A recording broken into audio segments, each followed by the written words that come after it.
Ahora sí, todas estas clases son grabadas y posteriormente se van a subir a la página web de la Socioambiental y al canal de YouTube de ONG FIMA para que la puedan ver con posterioridad. El día de hoy tenemos como docente, como profesora para esta clase, a Cecilia Ibarra, quien es investigadora del Centro de la Ciencia del Clima y la Resiliencia, más conocido como el CR2, y quien nos va a estar haciendo el primer módulo de esta clase que se titula La gobernanza global del cambio climático. En específico, para este primer módulo vamos a estar viendo lo que es gobernanza global en cuanto a instrumentos y actores a nivel internacional. Así que eso, muchísimas gracias por acompañarnos y ya le doy el pase con eso a Cecilia para que pueda comenzar la clase.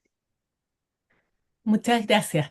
Se me había olvidado poner el timer porque para que estemos súper bien y no me vaya yo de, se me vaya a pasar a mí el plazo. Bueno, es un agrado para mí estar aquí. Estoy muy feliz con la invitación de FIMA porque es una iniciativa así abierta para todas las personas que quieran aprender, conversar, de las que yo también puedo aprender. Me parece algo que hay que apoyar. Así que bueno, de esta área es algo que yo sé, de otras no, así que me voy a inscribir como estudiante para las otras, pero de esta puedo contarles varias cosas de las que trabajamos en el Centro de Ciencias del Clima y la Resiliencia principalmente. Bueno, este módulo, como ustedes habrán visto en el programa, tiene como objetivo analizar las estructuras y mecanismos internacionales, dice, que regulan y gestionan el cambio climático a nivel global, con un enfoque en las principales organizaciones, acuerdos internacionales del cambio climático y los principales actores de la esfera global, desde un recorrido histórico. Entonces, eso es lo que me pidieron que haga y es lo que yo voy a hacer, pero vamos a empezar con una primera lámina que va a recordar lo que ustedes seguramente ya vieron en el módulo anterior, partir de un rebasito de qué es el cambio climático. Como ustedes ya deben, a esta altura seguramente ya lo manejan bien, es un fenómeno global, pero que tiene consecuencias locales. Y esas consecuencias no son iguales para todos los países. Los gases de efecto invernadero, esto que llamamos GEI, están de manera natural en la atmósfera, no es que sean los malos de la película, sino que lo que sucede es que o sea, ellos por estar en la atmósfera producen un efecto invernadero que es el que permite la vida en la Tierra, una temperatura que es la que permite nuestra vida y la de los ecosistemas de los que somos parte. Pero ¿qué es lo que pasa? Que cuando la concentración de esos gases aumenta, como ellos reflejan el calor del sol y la radiación del planeta, manteniendo esa temperatura que es ideal para la vida, cuando aumenta las condiciones pueden cambiar, poniendo en peligro los ecosistemas de los que ya digo somos parte, y en eso la evidencia científica es contundente y hay amplio consenso en que este fenómeno de cambio producido por el aumento de la concentración de Hay en la atmósfera, principalmente debido a la actividad antropogénica, es decir, de la humanidad, es un fenómeno real y creciente. Entonces, eso más o menos seguramente es resumen de lo que ustedes ya vieron, pero si es un fenómeno global, lo que sucede es que no importa dónde se emitan esos gases, tienen este efecto de calentar la atmósfera y los resultados, los impactos pueden ser en una parte muy distinta, en un lugar geográfico muy distinto de aquel donde se emitieron. Entonces, dado que es un problema global, lo que se necesita, uy, ¿cómo se? Ay, es acción global. No puede ser la iniciativa de solo un país. Y eso quiere decir de que necesitamos tomar decisiones respecto de la acción que podamos tomar para aminorar estos efectos, contener el cambio climático y poder permitir que la vida en el planeta siga. Entonces, lo primero es la mirada que le damos en el CR2 es desde la gobernanza climática, que en este caso sería la global, pero puede entenderse a distintos niveles. ¿Y de qué se trata?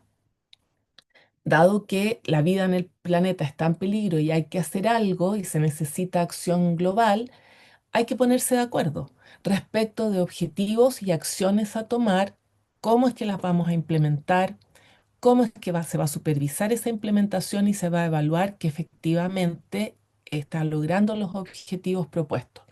Entonces, a nivel planetario, podemos entender de la misma manera esto. Hay que tomar estas decisiones, hay que ponerse de acuerdo bajo ciertas reglas del juego, bajo ciertas estructuras y ponernos de acuerdo no solo en qué acciones vamos a tomar, sino en cómo se va a controlar que lo hagamos y evaluar si está resultando. Entonces, a nivel internacional, eh, esa, esa gobernanza ha sido liderada por los representantes de los países en el contexto de las Naciones Unidas. Eh, entonces, bueno, ese es el primer concepto que les propongo entender y el segundo es el de la institucionalidad climática, es decir, las reglas del juego que se han dado los países del mundo, porque finalmente ese ha sido el acuerdo, tomar estas decisiones de nivel global a partir de la estructura que tenemos de países y su relación, su capacidad de coordinación dada por las Naciones Unidas. Entonces, la institucionalidad, es decir, las reglas del juego, son las que se han ido dando en ese contexto de acuerdos internacionales, que empiezan a través de los años, se va conformando esta institucionalidad climática planetaria, donde se define quiénes participan, en qué instancias y bajo qué normas. Esta institucionalidad es formal y sus principales organismos son la Convención de las Naciones Unidas para el Cambio Climático, la UNFCCC, y por otro lado la Convención de las Partes, que es la reunión donde todos los años los representantes de los Estados miembros, entre los cuales está Chile, van tomando acuerdos y revisando el cumplimiento de los acuerdos anteriores. Entonces, son los principales componentes de de la institucionalidad. O sea, hasta aquí yo creo que esos dos conceptos son importantes de entender para poder tanto analizar como caracterizar, como también hacer un análisis crítico de lo que sucede a nivel internacional. Hay una gobernanza, es decir, decisiones que se toman con el objetivo de tener un efecto en la contención del cambio climático y sus efectos, en la que participan diversos actores a diversos niveles y en el nivel internacional la institucionalidad está dada principalmente por las Naciones Unidas en eh, que se reúnen en esta conferencia de las partes todos los años. Entonces, eso tiene su historia partiendo con la conferencia de Estocolmo, el informe Brundtland. Hay ciertos hitos que son reconocidos por toda la gente que trabaja en esta área como los más importantes eh, en, en este proceso.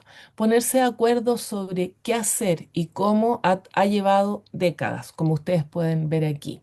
La cumbre de este proceso fue París 2015 porque es donde finalmente se pudo llegar a un acuerdo de acción conjunta. Pero ahí yo les puse algunos hitos seleccionados, pero esto naturalmente no es así tan ordenado. Aquí hay, yo hago un ejercicio a veces con parlamentos de distintas personas y ahí pongo algunos nacionales también, porque es un proceso político que es seguramente lo que se va a ver después en los otros módulos. Pero respecto de esto, más que alargarme con todos los detalles, que aquí están los más importantes, como les digo, primero, conferencias donde se alerta de que hay una relación entre el medio ambiente y el desarrollo humano y que hay realmente un cambio que viene principalmente, si bien hay antecedentes previos, por supuesto, de todas maneras, el informe del IPCC, de los científicos en materia climática, es un antecedente muy importante para tomar decisiones respecto de efectivamente tener un cuerpo internacional que decida al respecto. Entonces aquí están, como les digo, los hitos principales.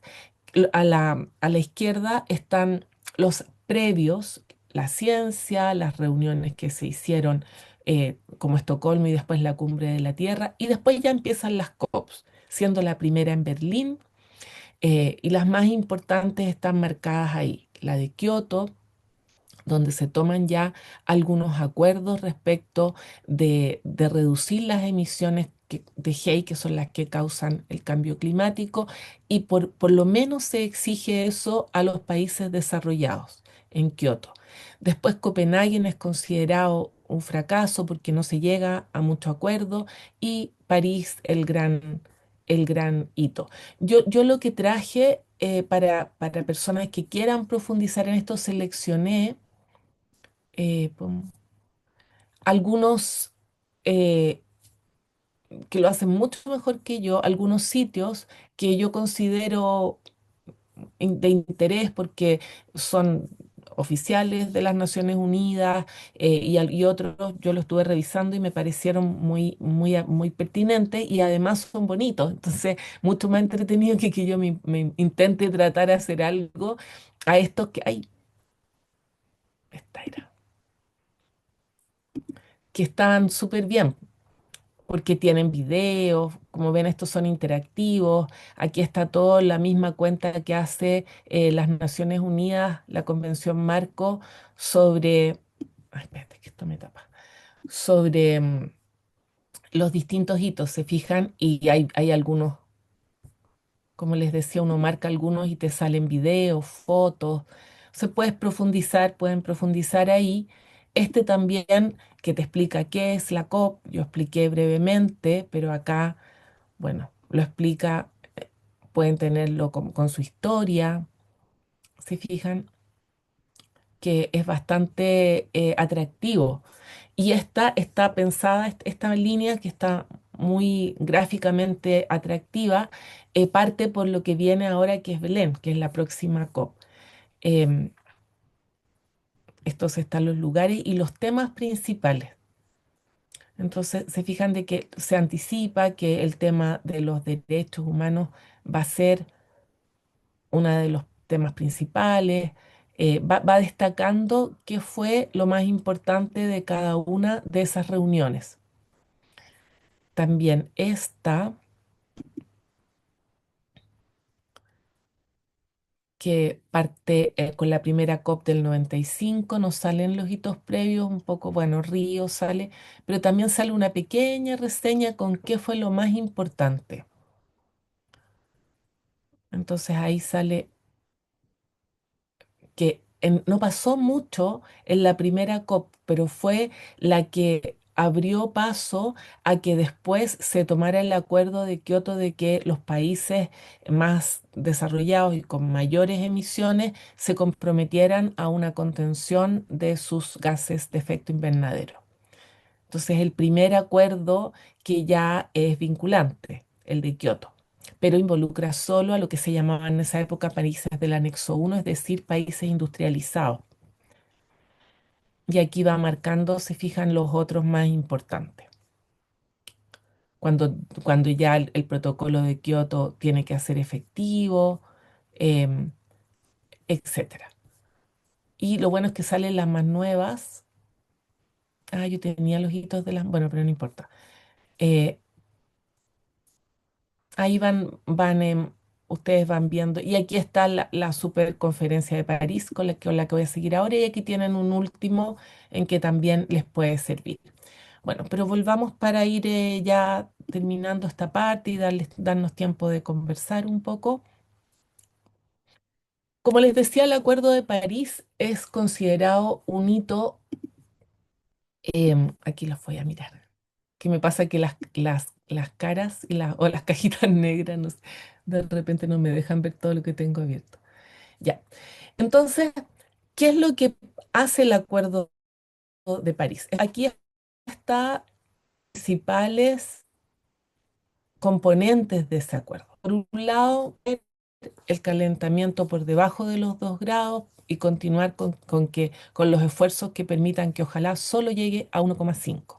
También hay un compromiso de financiamiento de los países ricos que deben destinar em, un fondo para que los países más vulnerables puedan implementar sus medidas, que hay diferenciación entre lo que se le pide a los países, objetivos de emisiones para el 2050, etcétera.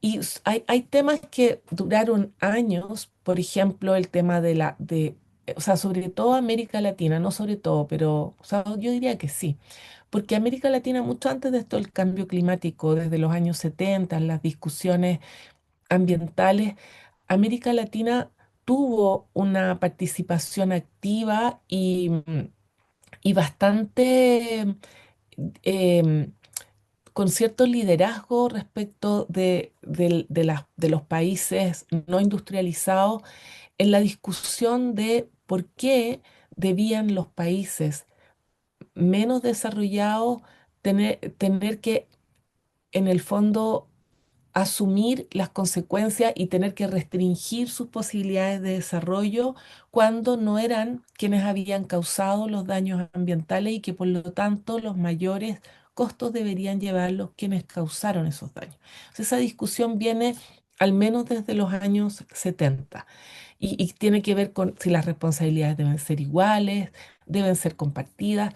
Y eso, por ejemplo, eh, uno de los mecanismos que trata de abordar ese asunto es el de daños y pérdidas, es decir, de que se compense a los países vulnerables, que se reconozca las pérdidas que han sufrido por el cambio climático y que eso se compense. O sea, han sido discusiones que han estado presentes en muchas de las COP y después del 2015 en la COP de Glasgow fue el gran tema, el mecanismo de pérdidas y daños. Entonces, cada COP va teniendo su sello.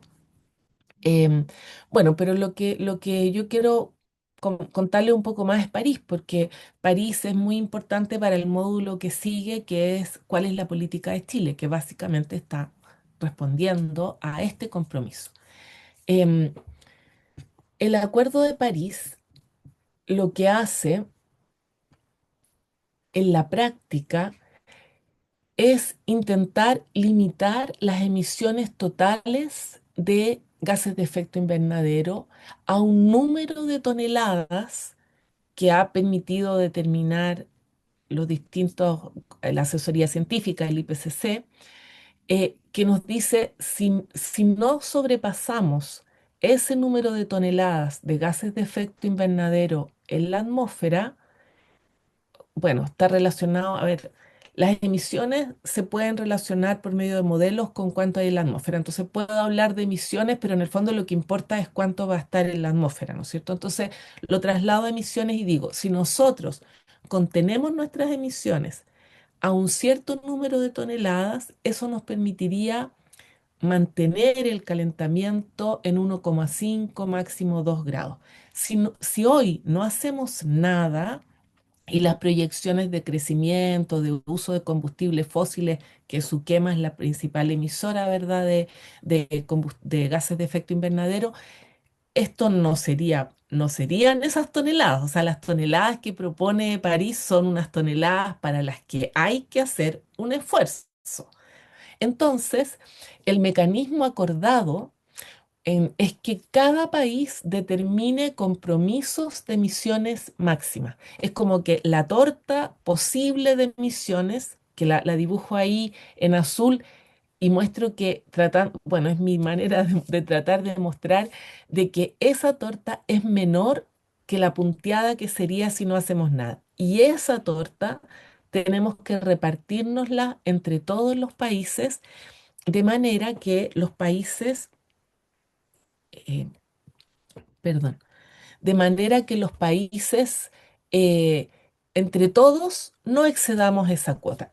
Así funciona. Eso es lo principal del Acuerdo de París en cuanto a emisiones y contención, por lo tanto, del calentamiento global. Tiene otros elementos, pero eso es. Entonces, si todos los países se limitan a cuotas en que la suma total no exceda un número de toneladas de GEI emitidas a la atmósfera, se contiene el calentamiento. Eso es. Ese fue el Acuerdo de París. Y la idea es que para hacer eso vamos a llegar en algún momento a la carbono neutralidad. Ese es el equilibrio al que aspiramos llegar y es lo que actualmente en Chile llamamos carbono neutralidad. En el tiempo también cambian a veces las maneras de llamar las cosas. Se hablaba de descarbonización, pero finalmente hoy el concepto que se usa es carbono neutralidad, es decir, llegar, una vez que logremos contener, es llegar a que las emisiones totales no superen las capturas. Entonces ya de esa manera no sigamos aumentando la concentración de gases de efecto invernadero y por lo tanto vamos a detener este proceso de calentamiento. Ahí tienen una cápsula que pueden visitar también, tiene una versión más larga. Esta es la versión de 100 palabras, pero cada una de las cápsulas tiene una bajada de 500 que cuesta muchos meses armar porque hay que poner de acuerdo a toda la gente que está en esto para tratar de explicar, tal como la de gobernanza climática también, tienen esa bajada, ustedes las pueden buscar en la página del CR2 en cápsulas para explicar mejor eso. Pero ven, miren, ya tengo que ir empezar a terminar porque eso era. Em, entonces, esa es la meta. Por un lado, repartirnos las emisiones y lograr esta carbono neutralidad que, como les digo, en el caso de Chile, nuestra meta es esa, en relación al Acuerdo de París, y ya verán después que también están los instrumentos nacionales. Entonces, lo que se contabiliza, como ustedes ven en esta cápsula, no es cualquier cosa, son los haze producidos por los seres humanos, porque también hay otros gases de efecto invernadero producidos de manera natural. Por ejemplo, el océano en Chile tiene un fenómeno de surgencia en que emite, en fin, los volcanes emiten, no sé, eso no, lo que se cuenta es el esfuerzo que nosotros como humanidad podemos hacer para emitir menos. Entonces son las emisiones producidas por los seres humanos y las capturas de ecosistemas que estén bajo algún sistema de manejo. Eso es lo que se cuenta en estos compromisos, que eso también hay que entender cómo funciona este asunto de, ahora estamos en eso, ¿verdad? En cómo funciona este asunto de los acuerdos internacionales. O sea, el principal instrumento para la parte de contener el cambio climático, también ustedes vieron, hay temas de financiamiento, de adaptación, etcétera, pero para contener el cambio climático es que limitemos las emisiones y eso, las emisiones, hay emisiones positivas y hay emisiones negativas, que serían las capturas. Entonces, la meta es llegar a ese equilibrio. Como ustedes comprenderán, aquí mi monito este, que un colega del Cerrados me dijo, en vez de una hormiga deberías haber puesto una bacteria, porque esa es la proporción. Hay pequeños emisores como nuestro país y grandes emisores como los países en general del norte, la Comunidad Europea, China, Estados Unidos. Son realmente es como un elefante con una bacteria. O sea, nuestro país, Chile, emite 0,25, entre 0,25 y 0,30 de las emisiones totales del planeta. ¿Mm? Entonces, nuestro pequeño país hace su parte. Pero al tiro, yo más quería hablar ya, vos justo ahora voy terminando para darles un espacio. Entonces, entre estos grandes emisores, hay países pequeños como el nuestro haciendo su parte. Em, y nuestro país ha optado por esa política de Estado de relaciones internacionales multilaterales. Y yo quería mostrarles a partir de esta imagen y de esta otra imagen, que es que las proyecciones muestran que como van los compromisos de los países, está difícil llegar a la meta de contener a 1,5, de estos de Climate Action Tracker, que es uno de los observatorios independientes de cómo va el cumplimiento de estos compromisos, y está difícil. Entonces, la pregunta que tengo para ustedes es que si bien estas proyecciones de observaciones independientes nos muestran que es difícil, eh, por otro lado, los acuerdos ha costado mucho, mucho lograrlos y ustedes saben, hay algunos de los países participantes que incluso empiezan a amenazar con retirarse. Entonces eso nos hace nos da que pensar.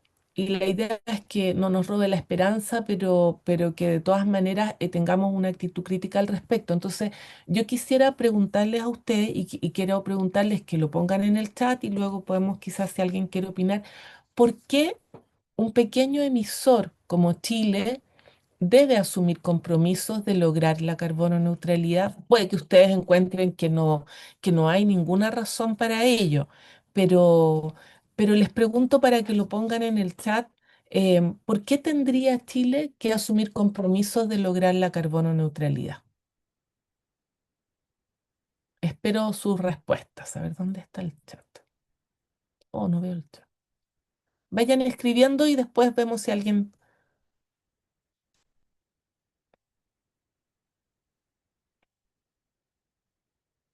¿Dónde veo el chat? Aquí.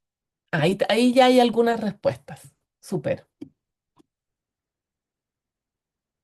Que le voy a poner acá, aquí.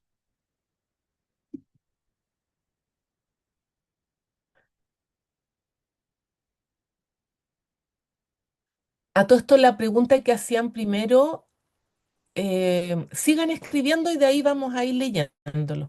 Bueno, mis saludos también, empezamos así directo al grano, pero me alegro mucho de los saludos que vengan de distintos lados. Las líneas del tiempo y todo eso, bueno, además de que están ahí, la presentación la van a tener en su carpeta. De hecho, lo estábamos viendo eso al inicio, justo antes de que entraran, y ahí están todos los links también, además de que están aquí.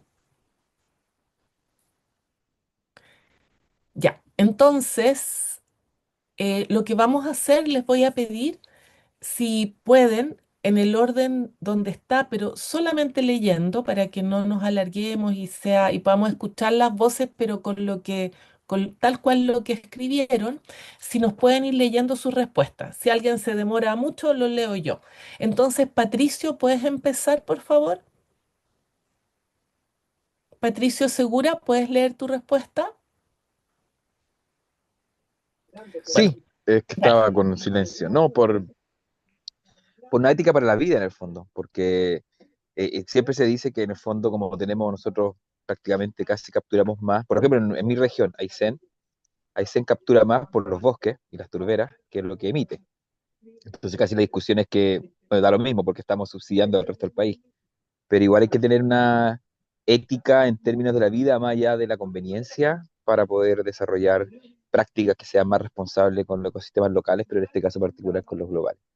Gracias, gracias. Bueno, como él inauguraba tenía un espacio, pero les voy a pedir que traten de solo leer lo que pusieron y así podemos alcanzar a escuchar a la mayoría.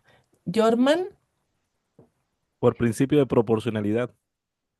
y qué es para ti el principio de proporcionalidad, por favor? Es decir, si, digamos, estamos asumiendo compromisos, ¿verdad? Y todos, por muy grande o muy pequeño, que nosotros, pequeño o grande, hacemos incidencia y contribuimos a. Entonces creo que por principio de proporcionalidad. Gracias. Milagros,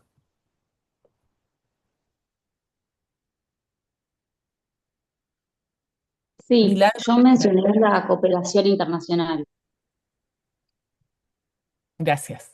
Héctor, ustedes Porque si vayan bien, entrando nomás, no esperen sí, que yo diga su nombre. porque, Dale, dale, Héctor, perdona. porque si bien si, yo soy de México, pero México, Chile, Latinoamérica, podríamos considerarnos dentro, categorizarnos no como los grandes productores, dentro de las proyecciones y estos esquemas que dijeron responsabilidad compartida, cooperación internacional, la justa proporcionalidad que comentaban, son tácitas en los acuerdos globales. No por pequeño emisor lo digo, pues en el Circo de las Naciones o en este conjunto del mundo global. Disculpen por la especificación. Vayan abriendo los troca Christopher El así. principio de responsabilidad o corresponsabilidad, muy similar a lo que dice Yoman. Germán. Ay, ay, eso. Nairada, Nairaida. Hola, ¿qué tal? Saludos. Bueno, yo estaba comentando, hice un poco larga mi respuesta porque, digamos, que te hacía una pregunta cuando hablabas del total de las emisiones que hablabas de Chile, de qué año era, y decía que, bueno, saludos pues a todas y todos, que en el tema de las diferencias, estas diferencias comunes perdón, responsabilidades comunes pero diferenciadas. Ahí el diccionario falló. Es un punto importante a considerar porque hablamos de que, como mencionaste hace un momento, no todos los países emiten de igual forma, no todos los países tienen las mismas responsabilidades y con esta premisa que es del Acuerdo de París justamente, digamos que hay como un doble discurso porque se contradice a su vez porque no deberían, o sea, no se debería tener o sea, las mismas responsabilidades, porque no se emiten de la misma forma, o sea, los países no emiten las mismas cantidades, pues, por así decirlo, pues, para resumirlo y no extenderme tanto. Gracias. Gracias. Natalia, Hola Cecilia y al resto de los participantes. Por una razón muy simple y cortísima, el Acuerdo de París, que está firmado por Chile, por supuesto, es legalmente vinculante. Por lo tanto, los estados firmantes tienen, lo pongo entre comillas, la obligación de cumplir con el objetivo principal, uno de los principales objetivos del acuerdo, que es ojalá alcanzar como promedio de temperatura a nivel global 1,5 grados Celsius. mm, Y eso implica poder cumplir con las ambiciones y claro, el porcentaje de reducción de gases de efecto invernadero a nivel nacional. ujú, gracias.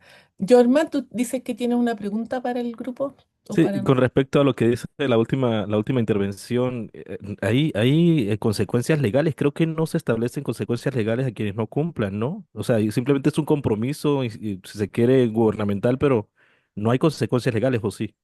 Mm. Bueno, les puedo comentar respecto de lo que la conversación que había. No sé si alguien más quisiera una última intervención, puede ser después. Em, claro, este es un debate abierto, por supuesto, pero respecto de las entre preguntas, comentarios que salieron, cuando me decía ahora Nairaida, ¿cómo se dice, perdón? Eh, Nairalda, eh, es, es Nairalda, sí. Nairalda. Nairalda,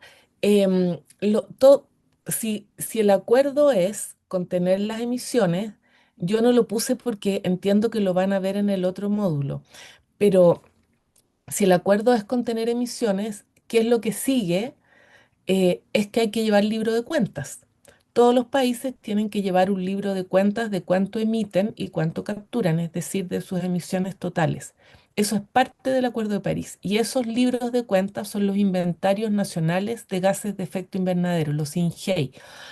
Y los INGEI no se hacen como uno quiere, se hacen de acuerdo a directrices del IPCC, que son metodologías que permitan que contemos manzanas con manzanas y peras con peras todos los países. Eso tiene bastante, o sea, tiene limitaciones naturalmente, pero permite esta contabilidad que sea transparente y, en fin, una serie de características que hacen que los inventarios sean em, apropiados.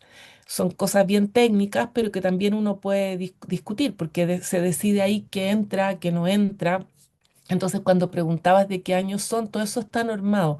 Chile tenía su inventario al 2022, ahora después en diciembre se publicó el inventario 2024 que va 2 años atrasado. Son todos números comparables. Creo que incluso puse aquí, hoy no sé qué me pasó.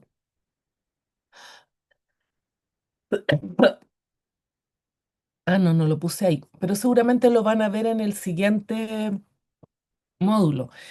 Están esas cuentas de acuerdo a los registros que, como les digo, se entregan en las COP. Uno entrega su libro de cuentas. Y hay visitas internacionales de verificar que las cosas se estén haciendo de acuerdo a las directrices técnicas, etcétera. Entonces, ¿por qué comentando yo las respuestas? Que, por supuesto, eh,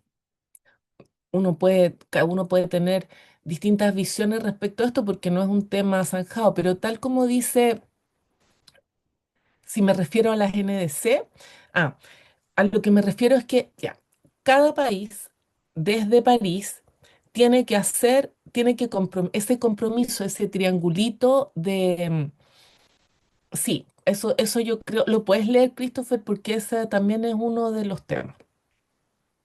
Léetelas entre... Eh, disculpa, la pregunta que hice, que son como tres. Ah, ya, no, después vemos las preguntas. Perdona, me confundí, que leí muy rápido y pensé que estabas hablando de algo que... Ya, de ahí lo vemos, Christopher. Pero mira, hay...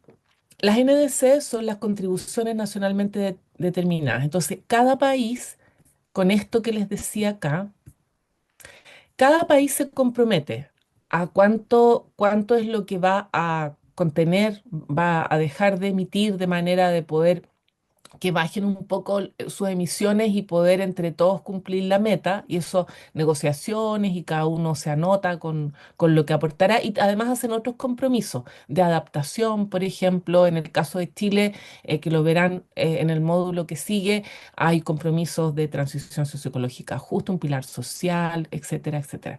Entonces, en las NDC van todos esos compromisos, pero son compromisos que el país hace, por supuesto, a partir de una negociación que el conjunto dé, porque, y que eso es lo que está un poco difícil, ay, pero, que está un poco difícil, pero esa es la idea, que el conjunto dé. Esas son las contribuciones nacionalmente determinadas. Y esas contribuciones, ese compromiso, que tal como dijo Natalia, Natalia fue, ¿verdad? eh, son vinculantes en estos contextos de acuerdos internacionales. Son acuerdos vinculantes. Y en el caso de Chile, los acuerdos internacionales se consideran al mismo nivel que las leyes. Entonces, no son algo menor. Ahora, respecto al comentario que no me acuerdo quién hizo sobre qué significa que sean vinculantes, claro, no toman preso a un país, pero ¿cómo se juega esto? Hay una columna muy buena que a ver si se las mando de Fabrice Lambert, que es uno de los científicos del Cerrado que ha ido a todas las COP, en que ¿qué pasa con Chile? Emite poco, pero es un país muy vulnerable, seguramente lo vieron ustedes en el módulo anterior. O sea, es un país que tiene las peores pronósticos respecto de que los efectos en inundaciones, sequías que ya estamos viviendo, etcétera, van a ser severos si es que no se contiene el aumento de temperatura. Entonces, es de nuestro interés como país que los demás cumplan.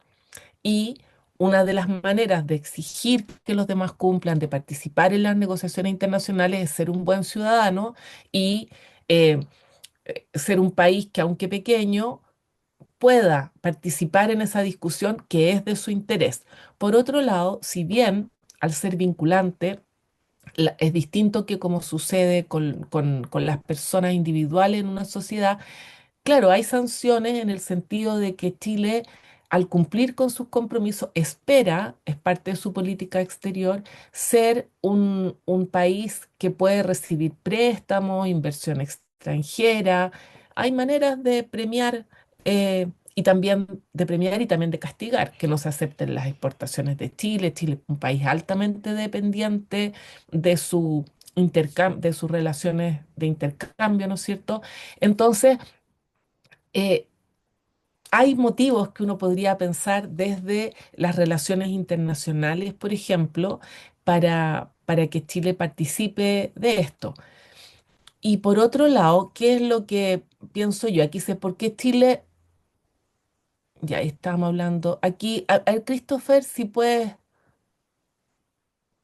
aquí hay, Natalia iba a ampliar un poquito y tú, si quieres leerlas también. Sí, son varias, entonces la que puedas o quieras responder está perfecto. Pero lo primero es porque Chile, según el Ministerio del Exterior, que fue en este evento de la consulta pública de las NDC, ¿ya? Sí. Dijo que no llegarán muchos fondos del Loss and Reparation a Chile. Mm, La otra pregunta que tengo es, ¿de qué manera se contabilizan estos más técnicos, las emisiones por efectos de feedback positivo? Por ejemplo, lugares que no emiten, pero que tenían que se empezaba a hubieron deshielo y empiezan a emitir metano, por ejemplo. claro. En esa línea yo entiendo que hay una discusión entre quién emite, a quién le cobran, el que produce o el que recibe, en el fondo, como en las Mm, cadenas de suministro. ¿Y mm, por qué no se disponibilizan más recursos y más pronto si el FMI dice que por cada 1 grado perdemos 12% del PIB respecto al actual? Y Y entiendo que, me imagino que el overshoot que tiene es bastante bajo, dado como las políticas que hemos tenido del IPCC, que cada año van ajustando y nos damos cuenta que está subiendo más la temperatura. Entonces, tiendo a pensar que el FMI también está subestimando los Mm. daños.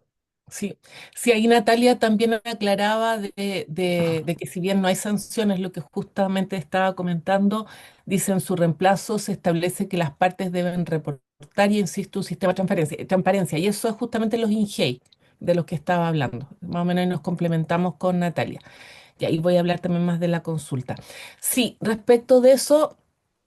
¿Por qué no? Porque esos son negociaciones que se dieron, sobre todo en Glasgow, y Chile no está, o sea, bueno, son eh, evaluaciones históricas que se hacen y Chile no se consideró que sus daños ambientales tuvieran que ser reparados. No, no sé más al respecto, la verdad, pero sí sé que eso de lo que dijo el Ministerio de Exterior también lo he leído y que no hay fondos, por ese fondo Chile no fue elegible por las negociaciones y evaluaciones que se hicieron, pero más detalle no sé.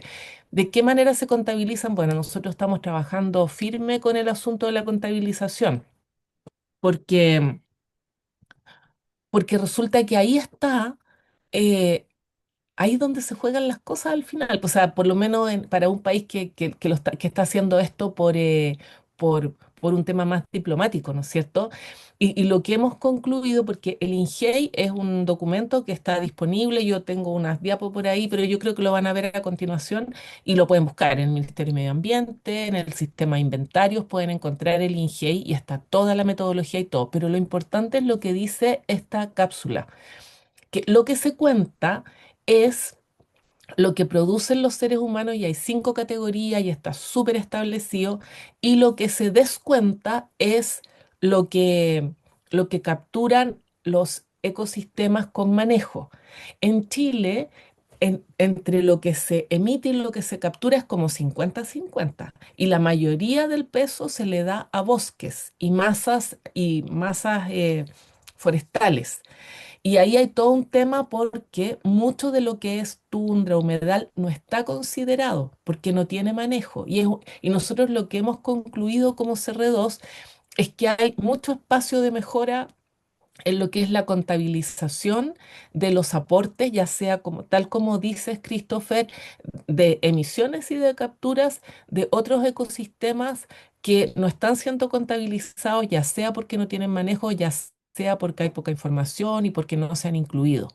Y eso lo vemos en distintos ecosistemas. Y al respecto, yo había traído igual para agregar así como reflexiones a esto, eh, que de las cosas que estamos haciendo como CR2 en esta materia, y que tiene que ver con lo que dice Christopher también después de la consulta, es respecto de lo que van a ver en el siguiente módulo de lo que pasa en Chile. Nosotros mantenemos un observatorio de la ley de cambio climático en Chile, dando un seguimiento como organismo independiente. Primero fue a todo el proceso de tramitación de la ley, después ha sido a la implementación de la ley y ahí vamos poniendo los boletines, policy brief, columnas de temas en los que vamos trabajando. Por ejemplo, qué ha pasado con los instrumentos de gestión. Vamos viendo cuál es el avance de los planes, porque la ley, ya lo verán en esta etapa, es básicamente hacer planes sectoriales y de distintos niveles. Y en ese trabajo está justo lo que decía Christopher de la ANS, también como CR2 participamos en la consulta ciudadana, porque este compromiso que tiene Chile bueno, París decía, los países del anexo uno, los países industrializados empezaron antes, pero a partir de París, todos los países deben hacer su NDC, todos los países firmantes del acuerdo. Y tenían 5 años para hacerlo, entonces del 2015 que fue París al 2020, en el 2020 se presentaron las NDC de Chile y el 2022 se presentó un refuerzo. Entonces significa que como actualizan cada 5 años, nos toca este año. A nosotros y a muchos otros países, están todos atrasados parece.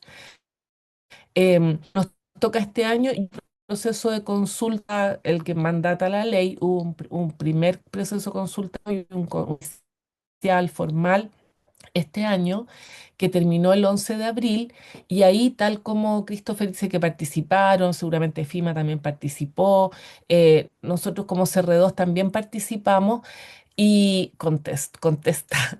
Y ahí, justamente en el área que decías, Christopher, de la contabilización de ecosistemas que no sean solo bosques, que es lo que, y masa forestal, que es un tema, porque nues- nuestra observaciones a las NDC tenían que ver en materia de emisiones y captura. Presentamos abundante evidencia desarrollada específicamente por científicos del centro sobre el rol que puede tener el bosque nativo en las capturas, y sobre sobre esa base la importancia de que la medida que se comprometa sea con bosque nativo, porque la NDC, la antigua, y la que se presentó como proyecto de actualización, dice que se reforesten 200.000 hectáreas, creo que son, de las cuales 70.000 sean con bosque nativo y el resto puede ser con plantaciones. Y nuestra evidencia muestra que las plantaciones, su aporte es bastante discutible porque son más igníferas, porque ocupan más agua, etcétera. Entonces, y también observamos justamente lo que decías, Christopher, de establecer compromisos claros que hoy no están en nuestra NDC respecto de humedales, turberas y ecosistemas marinos y costeros. Y además la inclusión de compromisos sobre gobernanza de los datos climáticos, porque ahí hay todo un espacio. Se fijan, hay muchos otros temas por los que uno puede tomar la NS. Yo estoy hablando desde un centro que se dedica principalmente a temas biofísicos, por supuesto que también incluye visiones interdisciplinarias, pero siempre desde una perspectiva más del ecosistema y los ecosociosistemas y su em, permanencia y resiliencia. Se queman los bosques. A ver, ¿qué dices? ¿Qué dices, Christopher? Perdón. Sí, ¿no? En el fondo que Chile ha perdido su capacidad. Tú dijiste que Chile está como a la par entre emisión y captura, y es porque desde el 2000 más o menos que estamos perdiendo, a propósito de los incendios forestales, la capacidad de captura de los bosques en Chile. O sea, se queman, entonces liberamos y claro, Claro, pero empezamos a pagar fíjate, costos que no son propios, digamos. sí, yo estoy de acuerdo contigo, pero no creas que en las mediciones aparece así, porque en las mediciones las capturas suben y suben, pero sí, tal como tú dices, fíjate que el 2017 se ve, pero así, es que no traje esos gráficos porque le tocan al colega que viene, pero ahí le preguntan, porque eh, se nota el incendio, pero se fueron todas las capturas. Perdimos con todas las capturas, se convirtieron en emisiones. Pero fíjate que eso fue el 2017, pero a pesar de eso, en los gráficos que tenemos van aumentando. Entonces, claro, ahí es donde yo veo que tú haces una crítica a cómo se está midiendo, y nosotros hemos encontrado cosas que van en la dirección de lo que tú comentas. Por ejemplo, que el bosque esclerófilo en Chile y los bosques mediterráneos en el mundo, yo estoy ahora en la línea de uso de suelo en el CR2, mis colegas que hacen esos trabajos muestran que cuando está bajo mucho estrés el bosque esclerófilo ya ha tenido un periodo de sequía extrema, se pone en café. O sea, hay un proceso de encafecimiento, empardamiento, sí, empardamiento de los bosques, em, y resulta que pareciera que, por supuesto, pierden su capacidad de captura. Entonces, sí hay cosas que tendríamos que estudiar, que en estos momentos nuestras maneras de medir son más o menos gruesas, porque, bueno, hay que invertir en tener mejor información. Y, y claro, está el tema de los incendios, que altera totalmente las cuentas, y además ecosistemas que no son saludables, no está tan claro si capturan o emiten. En la línea de lo que tú dices, es la evidencia que nosotros pusimos en la consulta. Y para terminar, algunas reflexiones más personales.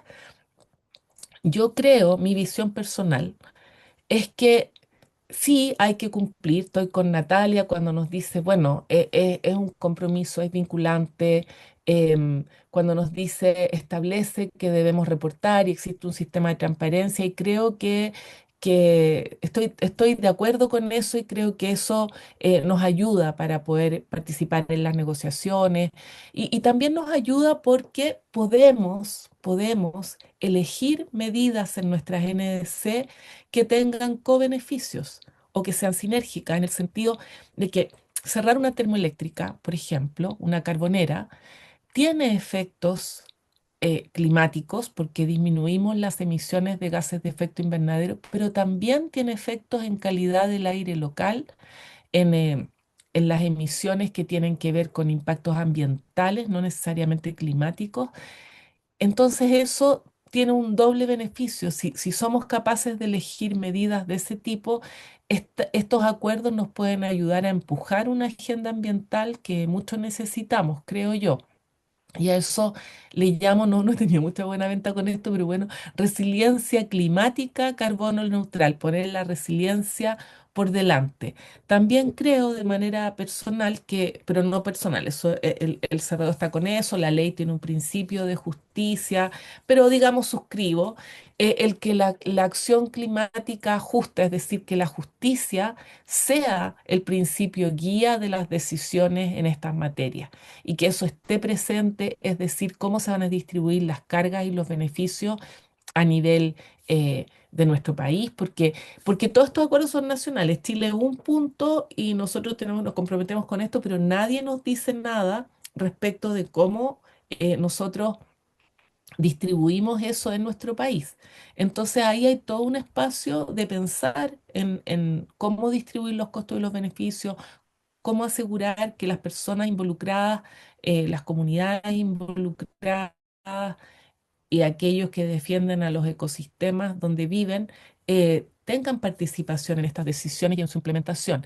Y lo que les contaba que las reflexiones que tenemos en desarrollo en el CR2 en materia de carbono neutralidad, que se asocian con lo que esto que les mostraba antes, que contestamos cuando fue la consulta pública de las NDC, es que las capturas son muy significativas, siguen siendo muy significativas en nuestras cuentas y nuestra evidencia muestra que los bosques nativos son los que pueden asegurar que logremos los resultados y que mantener nuestro verde y restaurar el bosque dañado debiera ser una prioridad, por lo que decía Christopher, un bosque dañado no captura lo mismo que un bosque sano, por ejemplo.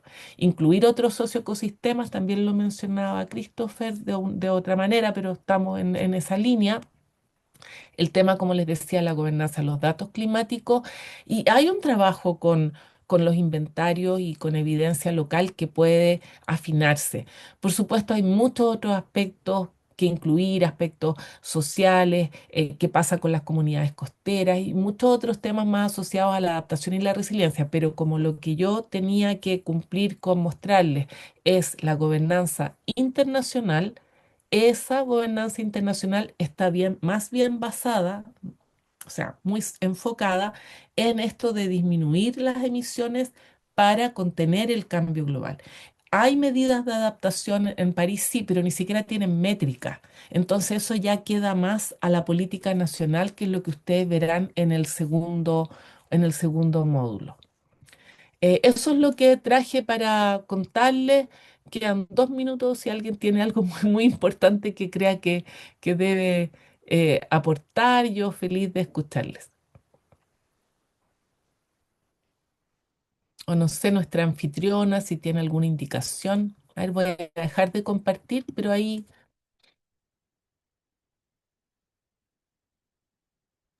Ahí Héctor llegó una pregunta por Castellanos. el chat. Y sí, también Ah, Héctor levantó la mano.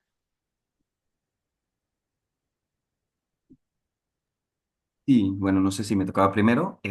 Desde su perspectiva, doctora Cecilia, ¿qué aspecto considera que los gobiernos locales son, digo, hablando municipios, provincias o como que en cada país se llamen, son importantes y generar sus hojas de ruta? Si bien son demasiados instrumentos, pero creo que a mm. veces esta visión desde lo local puede impactar más que una visión centralista. Gracias. Sí, yo ahí estamos totalmente en la misma página, porque yo tengo toda mi esperanza en los gobiernos locales. O sea, mi esperanza por un lado, a pesar de, porque nuestra ley, como verán en el módulo que sigue, nuestra ley tiene, ¿cómo se llama? Mandata que se hagan planes en todas las comunas y en todas las regiones. Y esos planes están enfocados principalmente a la adaptación. a la adaptación, la prevención de riesgo, hay otros planes también. Entonces, ahí hay un espacio de trabajo con las comunidades, de desarrollar mayor resiliencia, estrategias comunitarias, que yo creo que es la esperanza. Y además, claro, tenemos mucho que aprender, hay problemas de recursos, de capacidades, tanto recursos financieros como capacidades humanas en las regiones, pero es lo que por eso le estamos dando tanta importancia al seguimiento. Todavía eso está por verse en el caso de Chile, porque los planes son 400 no sé cuántas comunas, y de esas comunas que deberían tener sus planes listos al 13 de junio, en 3 días más que se cumplen los 3 años de la ley, todas deberían tener sus planes y de ahí empezar a implementar lo que es lo que realmente importa, lo otro es papel. Solamente 22 los tienen listos. Entonces, claro, hay una esperanza ahí, pero está complicado. Ahora, no puedo decir más porque es todo un área por desarrollar y todo un área que espero que personas como usted empujen. Y todo lo que yo pueda ayudar y participar y feliz. Aquí Maribel cuando nos pregunta por cómo se ve el tema de los conflictos armados, es un tema, yo pienso mucho en eso porque la cantidad de emisiones que eso significa, y resulta que eso no está siendo contabilizado, y además el cambio en la agenda, el cambio climático fue muy importante en la agenda hasta antes de que empezaran estos problemas que tienen como nudo, uno de sus nudos, la energía. Entonces, está muy complicado y por eso mismo es que la agenda interna a nivel local, como propone Héctor, em, cobra aún mayor importancia, porque habrá que seguir, esta hormiguita tendrá que seguir haciendo su parte para poder exigir el compromiso de los demás, pero yo creo que hay que prepararse porque tiene un efecto, por supuesto, y se habla poco de eso porque ha perdido, yo creo, un problema de agenda política y su relevancia. Eso les puedo decir. Estamos como, no sé cómo estamos. Les recomiendo la columna de Fabrice Lambert claro que debería incluirse, pues, de todas maneras, Natalia, yo creo. Yo creo que a lo mejor habrán conversaciones de eso, no lo sé, se puede escribir de eso, de todas maneras, sí. Súper, excelente. Estamos entonces ya también en el tiempo. Les comento que, como bien decía Cecilia, toda la presentación que ustedes pudieron ver ya está subida en el Drive. Les debe haber llegado ese link a una carpeta de Drive en donde em, se van a ir subiendo distintos materiales, entre ellos la presentación que se hizo en el segundo módulo del día lunes, que fue la presentación que hizo Carolina, y la presentación que ustedes vieron ahora ya están subidas. Así que muchísimas gracias, Cecilia, por la clase y vamos a pasar. Ay, está Aquí les silenciada. voy a dejar en el Sí, chat esa columna que también tiene que ver con la pregunta esa de lo que les decía de Fabriz, porque es importante para Chile. Eso. súper, Bueno, perfecto. Muchísimas eso gracias, me Cecilia. despido. Gracias por Gracias. la Chao, chao. invitación. A ver si nos vemos después en algún otro módulo ahí que voy a ir a aprender. Sí, Chao. excelente. Esperamos. Chao, chao. Bueno, excelente. Entonces, vamos a pasar ahora al segundo módulo de esta sesión. Ya vi que estaba conectado por ahí nuestro próximo profesor. Les cuento que este segundo módulo se llama Gobernanza Climática Nacional, Implementación de Políticas y Compromisos Internacionales. Y como bien también adelantó Cecilia muchas veces, vamos a pasar a ver este tema más específicamente aplicado a Chile y el seguimiento que se ha hecho respecto a este tema. Para eso voy a dejar con ustedes a Matías Cortés, que ya lo vi conectado por ahí, quien es coordinador del programa de transición energética justa de CEUS Chile. Así que Muchísimas gracias por todo. Voy a compartir ahí, pantalla. sí, adelante, Sí, estás habilitado. ya, ahí. Voy a ver si puedo ponerlo en modo presentación. Sí, no, quizás. ¿Ahí se ve en modo presentación o se ve el Sí, PPT? Ya, sí, ya súper. estamos viendo modo presentación. Perfecto, muchas gracias.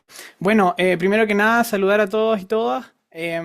Gracias por este espacio. Estoy feliz igual de poder compartir un poco del trabajo que hacemos en Zeus en la materia.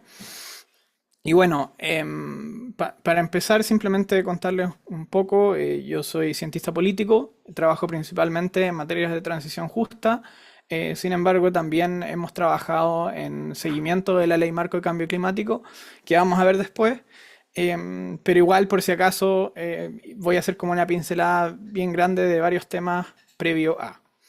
Entonces, si queremos hablar de gobernanza climática a nivel nacional, primero tenemos que entender un poquito de qué hablamos cuando hablamos de gobernanza climática. Y en ese sentido, lo que queremos poder trabajar es entender que la gobernanza climática es un conjunto de mecanismos, de políticas y de medidas. ¿Qué es lo que busca finalmente? Es manejar los impactos del sentido. Lo que podemos ver es que el cambio climático tiene impactos en diversas medidas y al mismo tiempo hay diversas maneras de resolver esos impactos, ¿no? O sea, tenemos medidas de mitigación, tenemos medidas de adaptación y después tenemos una serie de otras medidas, por ejemplo, la compensación, y esto ya es como más en el área internacional, pero nosotros nos vamos a remitir obviamente a la gobernanza climática a nivel nacional, entendiendo que también se puede ejecutar en distintos niveles y en el fondo simultáneamente de distintas maneras, ¿no? O sea, por ejemplo, podemos tener gobernanza climática subnacional, es decir, por ejemplo, en una región del país o en una comunidad en una comuna del país, pero que sin embargo, por ejemplo, digamos que esta comuna es fronteriza, ¿no? Entonces ahí van a haber medidas que probablemente van a ser transfronterizas y por más que sean medidas quizás locales de gobernanza climática, igual van a requerir una coordinación entre dos países distintos, ¿no? Entonces hay diversas maneras en las múltiples escalas de gobernanza juegan y interactúan entre sí. Entonces, lo que tenemos que entender respecto a la gobernanza climática es que hay varios desafíos que enfrentamos en la materia. El primero, y que ya había mencionado previamente, es un tema de toma de decisiones multiescalar, ¿no? Tenemos que considerar distintos impactos a distintos niveles, tenemos que poder ser capaces de coordinar las acciones a nivel local, con las acciones a nivel regional, con las acciones a nivel nacional, y después también tenemos todos los acuerdos y convenios que debemos cumplir a nivel internacional y global, ¿no? Pero aparte de eso, la actualidad y nuestra sociedad actual, nuestro sistema socioeconómico actual, también nos genera otras barreras en el sentido de lo que serían roles fragmentados y poco claros de actores estatales y no estatales. ¿A qué me refiero con esto? Lo que me refiero es que cuando un país adquiere un compromiso internacional, por ejemplo, puede ser respecto a la reducción de emisión de gases de efecto invernadero, ¿quién está em, ¿quién está adquiriendo ese compromiso? Es el Estado, ¿no? Es el país. Sin embargo, para poder cumplir con aquello, lo que requiere es la cooperación principalmente de privados, ¿no? Porque finalmente son las actividades industriales, por ejemplo, las que más emiten generalmente gases de efecto invernadero, es el transporte, es el consumo, no sé, pues de los estratos socioeconómicos más altos. Lo que vemos es que hay una gran cantidad, una multitud casi poco manejable de actores que toman decisiones día a día que son las que terminan generando gases de efecto invernadero, ¿no? Entonces, el Estado adquiere estos compromisos, sin embargo, también tiene que lidiar con actores no estatales para poder cumplirlo, y eso se puede lograr tanto a través de que es lo que vemos generalmente. En términos de regulación, lo que vemos son leyes de distinto tipo. Si estamos pensando en la triple crisis de manera más amplia y no solamente en el calentamiento global, podemos ver, no sé, pues las leyes, por ejemplo, de plástico de un solo uso, son leyes que regulan y así pueden reducir en el fondo un poco la toma de decisiones que pueden tener actores no estatales. Y por supuesto incentivos hay por montones, especialmente en nuestra sociedad, incentivos de electromovilidad, incentivos respecto a los bonos de carbono, en general la mayoría de los mecanismos de mercado en la de gobernanza ambiental y demás tiene que ver con la creación de incentivos, ¿no? Pero al mismo tiempo, otro desafío de gobernanza que enfrentamos es que hay procesos que están fuertemente incrustados que emiten gases de efecto invernadero. Es decir, hemos podido ir avanzando, por ejemplo, pero durante mucho tiempo, o sea, transporte era, hasta el día de hoy sigue siendo un gran emisor de gases de efecto invernadero. Sin embargo, por ejemplo, ahora se estaba avanzando más con la electromovilidad en transporte público, etcétera, pero durante mucho tiempo no se podía, no estaban las condiciones materiales para eso, ¿no? Entonces, lo que implicaba era como, ¿qué se va a hacer? No hay mucho que hacer, ¿no? O sea, hay cosas que son socialmente necesarias, que generan gases de efecto invernadero y no podemos dejar de hacerlas, porque si no, eso implicaría una reducción de la calidad de vida de toda la sociedad, o más bien de la mayoría más vulnerable, que sería muy drástica.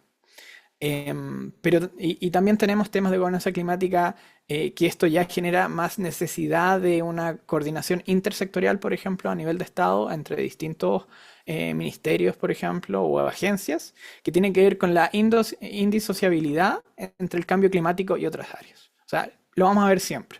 Vamos a ver cómo, por ejemplo, el cambio climático tiene que ver con la crisis de biodiversidad, con la crisis de contaminación. La crisis de contaminación entonces también tiene que ver con crisis y problemas en el sector de salud. Después en temas, no sé, pues, de cambio climático, si pensamos en fenómenos climáticos extremos, ahí también va a tener que ver con temas, por ejemplo, de vivienda, de urbanismo, etc. Entonces, ese es otro tema, que es que siempre tiene que existir algún nivel en el fondo, como de cooperación entre los distintos actores estatales, y también que a nivel internacional, que esto, como les contaba antes, o sea, nosotros estamos viendo más a nivel nacional, pero existen también dificultades para la acción colectiva global. ¿Y por qué existen estas dificultades de acción colectiva? Se dan simplemente por el hecho de que existen desigualdades históricas, también contemporáneas, a nivel socioeconómico, no solamente dentro de los estados, sino que a nivel global, ¿no? O sea, cuando hablamos de todo el proceso de descolonización, cuando hablamos de los procesos sur-sur, el sur global, etcétera, en el fondo lo que vemos es que han habido procesos de extractivismo muy fuertes que han generado que en el fondo los países desarrollados hayan lucrado, usufructado, etcétera, y hayan generado riqueza a partir de la extracción y explotación de los países del sur global, al mismo tiempo que ahora están más capacitados, por ejemplo, para cumplir con las metas de mitigación que se proponen en el ámbito internacional, respecto a todo lo que es la Convención Marco de Cambio Climático, etcétera. Entonces, todas estas materias finalmente generan que lograr una gobernanza climática adecuada y eficiente implique que tenemos que al menos tener respuestas para cada uno de estos desafíos. Entonces, para tener las respuestas también tenemos que entender cómo quiénes participan, ¿no? Uno de los primeros temas que les dije era como esto de actores estatales y no estatales, etcétera.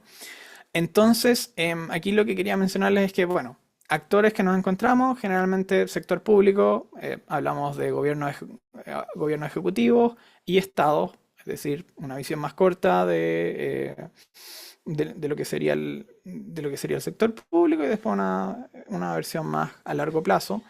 La sociedad civil con la academia, aquí entran la mayoría de los actores que nosotros solemos conocer.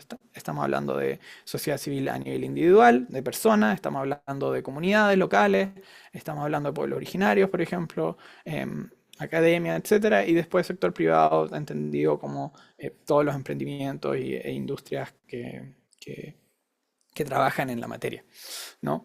Entonces, aquí igual quería compartirles, hay un paper bien bueno que se llama A Global Assessment of Factors and Their Roles in Climate Change Adaptation, que salió hace un par de años atrás, y lo que nos muestra un poquito es a partir de toda la información y documentación que existe respecto a quiénes son las personas o quiénes son los actores que deben cumplir medidas dentro de la gobernanza climática.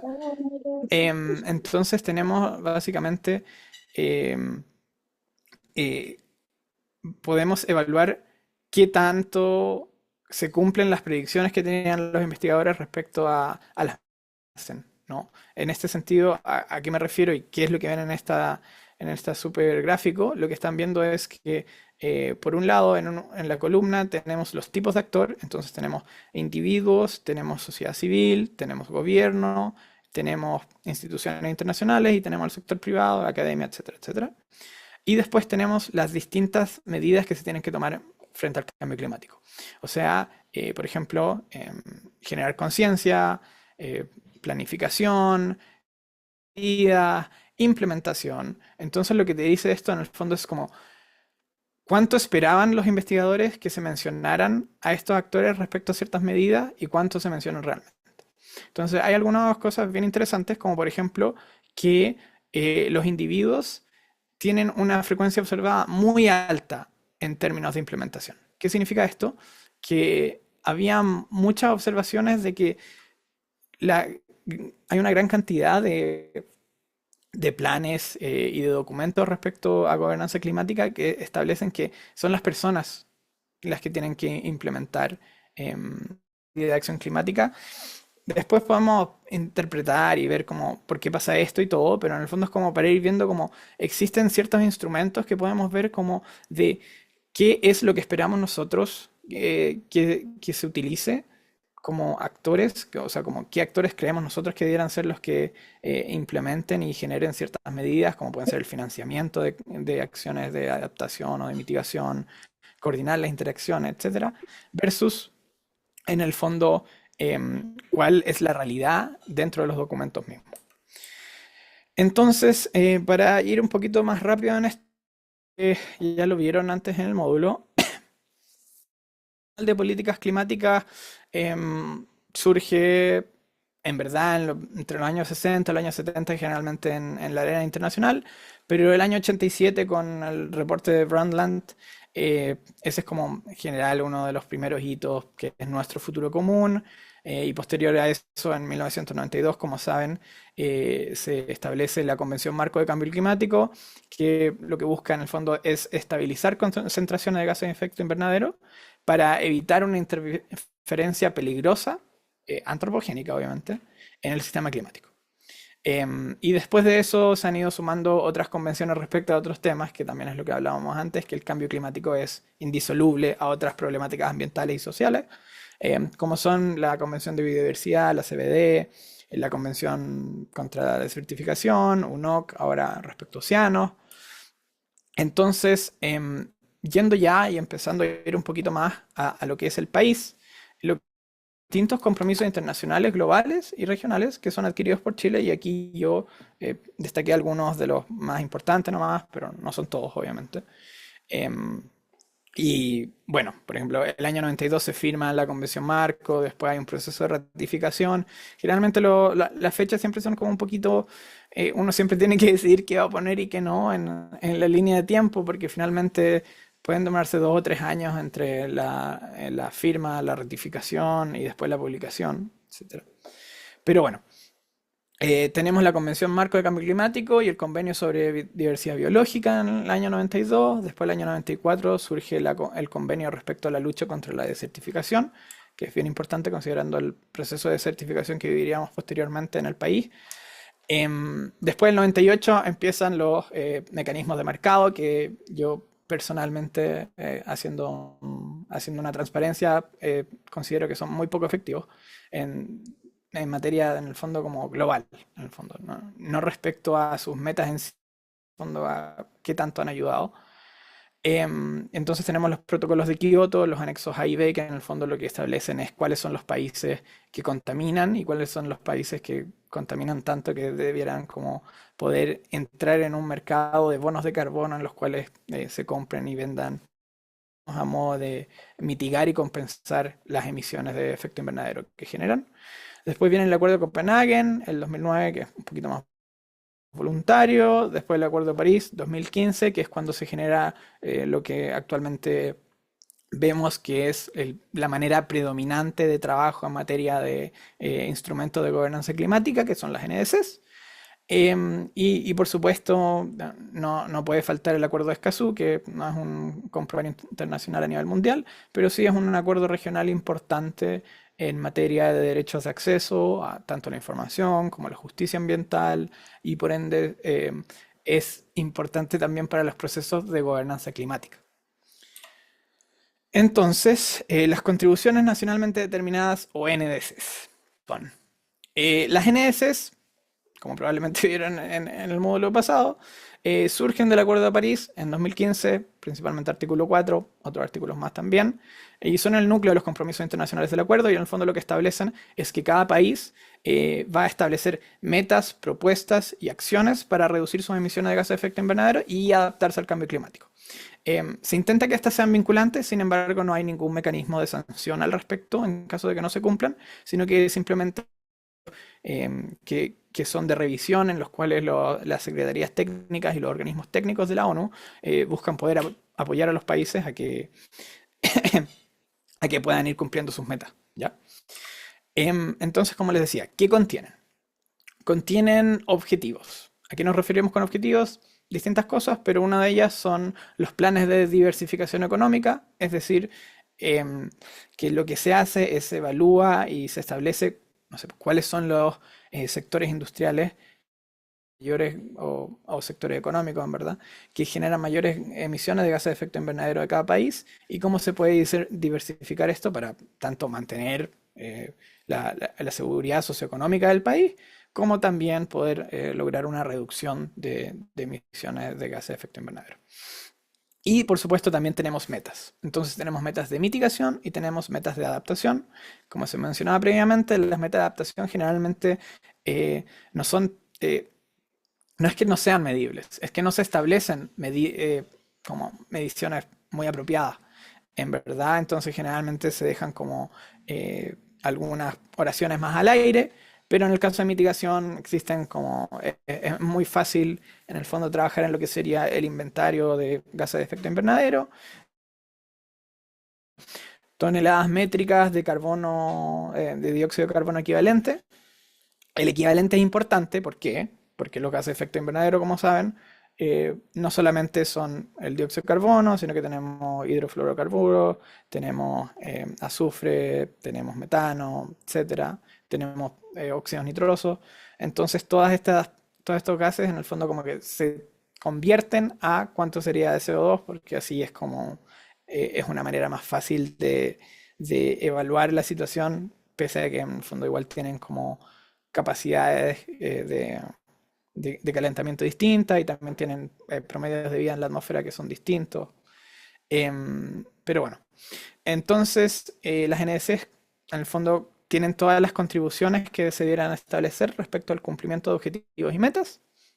Y generalmente no es que haya, por ejemplo, una estructura igual para todas las NDC, pero lo mínimo que se espera es que se trabajen medidas de mitigación, de adaptación, creación, de medios de implementación y de transparencia y reportabilidad, etc. En este sentido, la NDC de Chile tiene el pilar social de transición justa, que en algún momento fue en el fortalecimiento de 2022, se transformó en transición socioecológica justa, ahora volvió a transición justa. Pero eso también como para establecerles que como son contribuciones nacionalmente determinadas, pueden haber ciertas desviaciones en la estructura y respecto a las medidas y compromisos que se generan, ¿ya? Entonces, esto es un poquito una visión general de cómo son las NDCs, ¿ya? Entonces, ¿qué establece esto? Por ejemplo, esto es del Synthesis Report de 2024, que en el fondo es un reporte de síntesis respecto a todas las NDCs que se han publicado hasta el momento, y en el fondo cómo es que se logran, por ejemplo, en este caso, por ejemplo, en el gráfico de torta que se ve aquí, habla de cuáles son los tipos de metas de mitigación de las partes. Entonces, por ejemplo, 37% lo que buscan es reducir lo máximo posible a carbono neutralidad las emisiones. Después hay otras que son más business as usual, en el sentido de cómo se van a generar ciertas medidas, pero en el fondo se va a seguir emitiendo de la manera que se ha hecho hasta ahora por distintas razones. Y después tenemos otros gráficos que, por ejemplo, establecen temas de cooperación voluntaria, si se cumple o no y se cubre o no todos los sectores de gases de efecto de emisión de gases de efecto invernadero de los países. Y después tenemos temas como que aquí sí hay cositas más interesantes, que son como por ejemplo los temas de las proyecciones de temperatura en base a los niveles de emisión de 2030 y en el fondo también, por ejemplo, las NDC, el gráfico inferior derecho, es uno de los más interesantes en el sentido de que aquí podemos ver como más o menos cuáles son las emisiones históricas, cómo en rojo como que debieran ir las NDC, y después hay otros pathways, otras trayectorias que en el fondo son muy difíciles de lograr, que son, no sé, bajo 2 grados Celsius, bajo 1.5. Y lo que ven aquí en el fondo igual es que incluso con las NDC actuales, se evalúa que ya probablemente vamos a pasar los 2 grados igual, quizá para el 2100.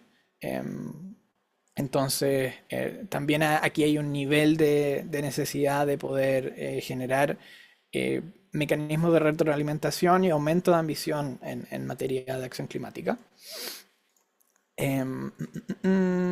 Y después tenemos más gráficos. Estos son respecto a medidas de adaptación de las NDC.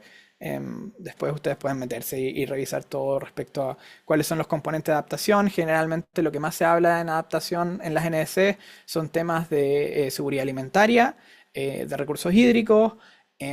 También se habla bastante respecto a temas como ecosistemas terrestres, humedales, salud humana y algunos como sectores claves de la economía. Pero por ejemplo, no sé, temas de pobreza en adaptación no se habla mucho, temas de vivienda en adaptación no se habla tanto, temas de ecosistemas oceánicos tampoco. Entonces ahí ustedes también pueden ir evaluando de qué manera los países como establecen ciertas prioridades al momento de generar estas acciones. Esto es más de eso. Y como les decía, hay procesos de actualización y tienen que haberlos. El Acuerdo de París, el año 2015, establece procesos de actualización de metas cada 5 años. Hay procesos que son de actualización de las NDC y hay procesos de fortalecimiento, que son distintos. Los fortalecimientos en general son suplementos más cortos que en el fondo buscan como agregar algo, son adendas en el fondo al instrumento. Además de eso, en la actualidad se está haciendo un proceso de revisión de progreso colectivo que se llama Global Stocktake. ¿Ya? Entonces, el Global Stocktake lo que se hace es que se revisa a nivel mundial, a nivel global, cómo están yendo y cuáles son las ambiciones que hay actualmente en las NDC respecto a qué es lo que tenemos que lograr. Entonces, este se realizó por primera vez el año 2023, el año 2024 en Bakú, en la COP29. Se empezaron a tomar las primeras decisiones a partir de este Global Stocktake. Y al igual que las NDC, va a tener un ciclo de 5 años. Es decir, el año 2028 se va a realizar el siguiente Global Stocktake. Entonces están como medio desfasadas las NDCs, pero eso igual sirve como para ir evaluando cómo va avanzando la cosa. Entonces, las NDCs de Chile. Bueno, Chile previo a esto igual tuvo otros... hubieron otras instancias de gobernanza climática previo a cuando existía la CONAMA, todavía había un comité respecto a cambio global y ese tipo de cosas, pero cuando realmente se empieza a fortalecer la gobernanza climática es en este periodo, porque al mismo tiempo es cuando se empieza a establecer la nueva institucionalidad ambiental, ¿no? O sea, posterior a 2010 ya del periodo de CONAMA y todo, se genera el Ministerio del Medio Ambiente, se empiezan a generar reformas en todo el tema de evaluación de impacto ambiental, También se tenía que generar el SVAP, que finalmente se terminó aprobando hace muy poco, estuvo 10 y tantos años en tramitación, pero sí cumple un rol importante en términos de gobernanza climática, entonces justo se alinean un poco los tiempos. Y empezamos en 2015 con la INDC, ¿ya? Entonces la INDC eran las Intended National Determined Contributions, entonces eran las NDCs tentativas previo a, esperando que se pudiera aprobar el Acuerdo de París. Después tenemos una actualización en el fondo de la INDC que genera la primera NDC como tal, el año 2020. Y después tenemos lo que de repente se llama NDC 2.0, que es un fortalecimiento. ¿Ya? Entonces, como les hablaba antes, tenemos el documento grande de la NDC que establece en el fondo qué es lo que se va a trabajar. En este sentido, la NDC lo que establecía, como hablábamos antes, es que tiene un pilar social de transición justa y desarrollo sostenible, que es más o menos transversal. Y después tienes mecanismos y acciones de mitigación, de adaptación, de integración, de medios de implementación y de transparencia. Entonces la NDC 2.0 es un fortalecimiento que en el fondo habla, ahí se transforma el pilar social de transición justa y desarrollo sostenible a transición socioecológica justa. Y en la actualidad estamos con la NDC 3.0, que durante abril terminó la consulta pública del anteproyecto, ¿ya? Que ahora después vamos a ver de qué trata exactamente. Pero bueno, las NDC lo que definen son distintos instrumentos de gestión. Entonces la NDC actual lo que establece es la Ley Marco de Cambio Climático. Establece las NDC, obviamente, se entiende como que son las metas en el fondo. También tenemos la estrategia climática a largo plazo, que la estrategia climática a largo plazo siempre son objetivos y metas sectoriales a 2050, que también son en general mandatadas y reguladas por la Convención Marco de Cambio Climático, igual que los planes nacionales de adaptación. Pero también tenemos, a partir de la Ley Marco de Cambio Climático, tenemos planes sectoriales de mitigación y adaptación, tenemos planes de acción regional y comunal, y todo esto son planes respecto a qué es lo que se tiene que hacer en materia de cambio climático. Y como van a ver, esta es, como dice una colega, es una oda a los documentos. Muchísimos documentos. Y por supuesto también tenemos lo que hablaba Cecilia en el módulo pasado, que es el Sistema Nacional de Monitoreo, Reporte y Verificación. Que el Sistema Nacional incluye varias cosas. Incluye tanto el inventario de gases de efecto invernadero como el sistema de proyecciones de gases de efecto invernadero. Las NDC de Chile 3.0. ¿Qué contiene la NDC actualmente, el anteproyecto? No voy a entrar en detalle en todas las acciones porque son hartas y podríamos estar toda la clase viéndola.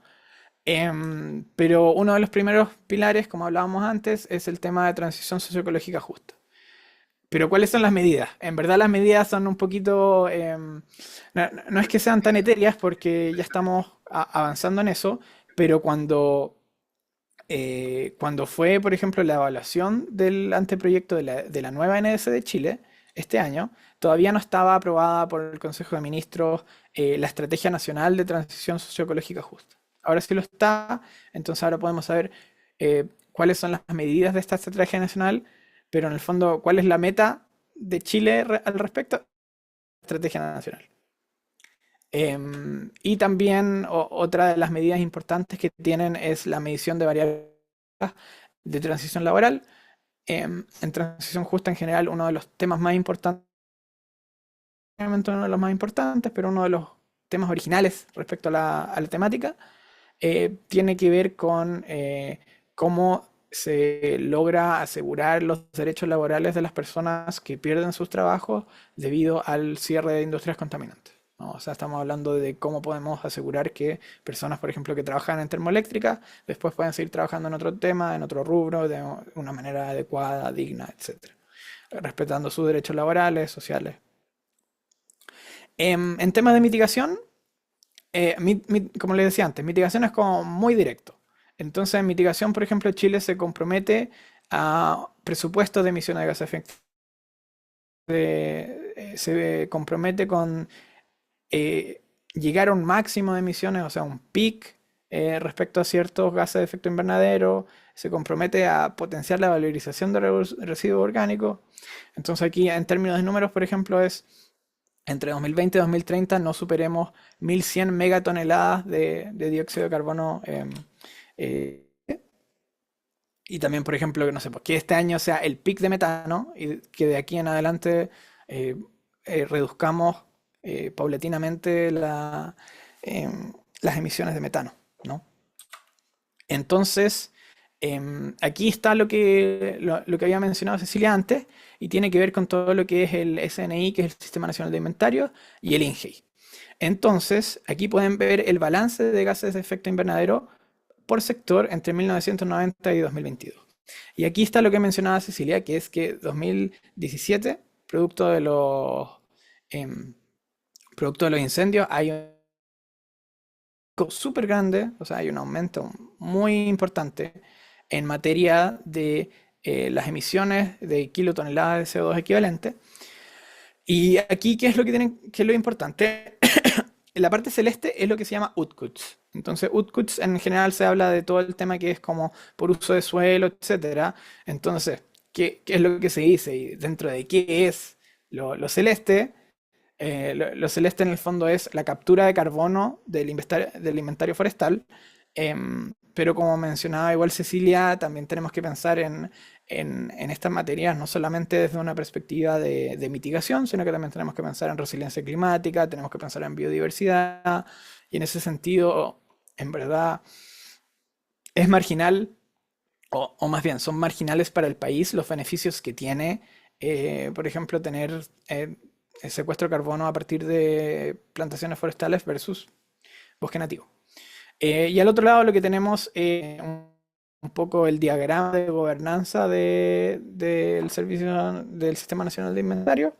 Y en el fondo este es un organismo que es coordinado por el Ministerio de Medio Ambiente, pero que recibe apoyo técnico del Ministerio de Energía, del Ministerio de Agricultura principalmente.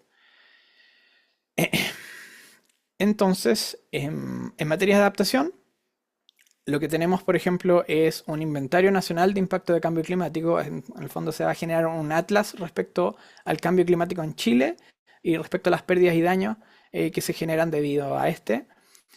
También otra de las medidas de adaptación que se buscan establecer a través de la ANDC es la reducción de escasez hídrica, mejorar la resiliencia climática ante peligros relacionados con el agua y, por supuesto, asegurar la calidad y el abastecimiento de agua potable para las personas y para los ecosistemas. Y también a 2035, otra de las medidas que ponen aquí con un poquito más de número y un poquito más como de sustancia, es que el 50% de la infraestructura pública, de la nueva infraestructura pública, es decir, pero respecto a temas hidráulicos, viales y borde costero solamente, consideren el cambio climático y sus proyecciones porque obviamente son más vulnerables a este tipo de impactos. Y después tenemos lo que hablaba antes, que es en medidas de integración, y aquí habla del tema de bosque nativo. Entonces aquí una de las cosas un poquito paradójicas de repente es que, claro, habla respecto a forestar 200.000 hectáreas, de las cuales al menos 100.000 hectáreas corresponden a cubierta forestal permanente, y de esas 70.000 hectáreas son con especie nativa. O sea, ¿qué te está diciendo esto? Que en el fondo van a forestar 100.000 hectáreas con plantaciones que van a ser utilizadas de manera productiva, como siempre, y de esas, y también van a haber 30.000 de plantaciones que probablemente no van a tener que ser como cubierta forestal permanente de alguna manera. Entonces, finalmente, ¿qué es lo que establece la ANS? ¿Qué establece como meta? Establece que 30% de lo que se haga sea respecto a bosque nativo y el resto sea en el fondo como facilitar y en cierta medida legitimizar un poco la industria forestal existente. Habla por supuesto, de compromisos de manejo sustentable y recuperación de hectáreas de bosque nativo, que esto va más allá de la forestación. Y después tenemos otras medidas que son las medidas de implementación y un componente subnacional. La medida de implementación, generalmente cuando hablamos de medidas de implementación, hablamos de 3 temas específicos. Uno es el financiamiento directo, el otro es el desarrollo de capacidades y el último es la transferencia tecnológica a nivel de tecnología. Entonces, por ejemplo, aquí se habla de una estrategia de desarrollo de capacidades y empoderamiento climático. Entonces, ¿qué es lo que se busca dentro de la ANS? Se busca generar una estrategia que permita construir capacidades de sociedad civil, de academia, de sector público, de sector privado en materia de cambio climático. Y también hay un componente de desarrollo y transferencia tecnológica, estrategia climática a largo plazo. Y por último, tenemos el componente subnacional, que esto tiene que ver con lo que es la Ley Marco de Cambio Climático, y que son, en el fondo, los planes de acción regionales de cambio climático, los planes de acción comunales de cambio climático y todo lo que son los planes sectoriales. Entonces, ¿cómo es la gobernanza climática en Chile? Hay algunas instituciones y organismos que son los más importantes, ¿ya? El Ministerio del Medio Ambiente es esencial en la gobernanza climática en Chile porque es el organismo que genera las medidas, que trabaja legislativamente en la materia, que tiene a cargo una gran cantidad de organismos técnicos y etcétera. Está el Consejo de Ministros para la Sustentabilidad del Cambio Climático, que igual es muy importante porque finalmente es un organismo interministerial que es el que tiene que aprobar muchas de las cosas que se hacen. Y posteriormente tenemos otras cosas que son un poquito más misceláneas. Tenemos la Ley Marco de Cambio Climático, que como institución es importante, y esta genera lo que son los consejos consultivos regionales de medio ambiente, ¿ya? Entonces, para la implementación de la Ley Marco de Cambio Climático a nivel regional, se van a crear consejos regionales en materia de cambio climático. Tenemos la Agencia de Sustentabilidad de Cambio Climático de Corfo, tenemos los Planes Nacionales de Adaptación y la Estrategia Climática a Largo Plazo. Entonces, la ley marco. Hay muchas leyes marco en todo el mundo, entonces si ustedes buscan y se meten a internet y empiezan a buscar como ley marco, no sé, por Suiza, ley marco Alemania, bla, bla, bla, bla, bla, van a encontrar leyes marco de otros países. En el caso de Chile, esta se publica en 2022.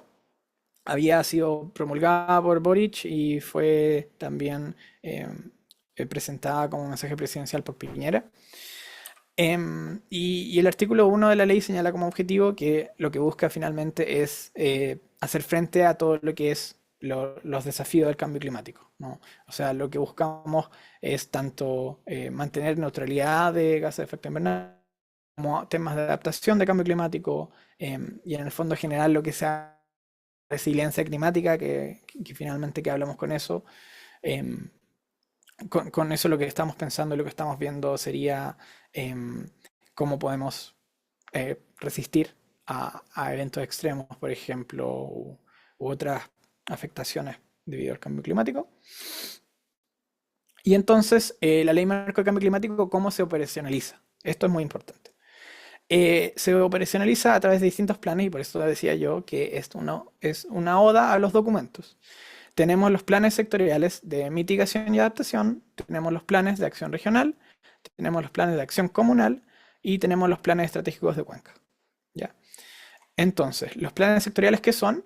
Los planes sectoriales son, en el fondo, medidas de mitigación y adaptación que se tienen que hacer respecto a lo que se habla, ¿no? O sea, en el fondo hay distintos ministerios que tienen a cargo esta materia respecto a ciertos sectores de la industria o de la sociedad en general.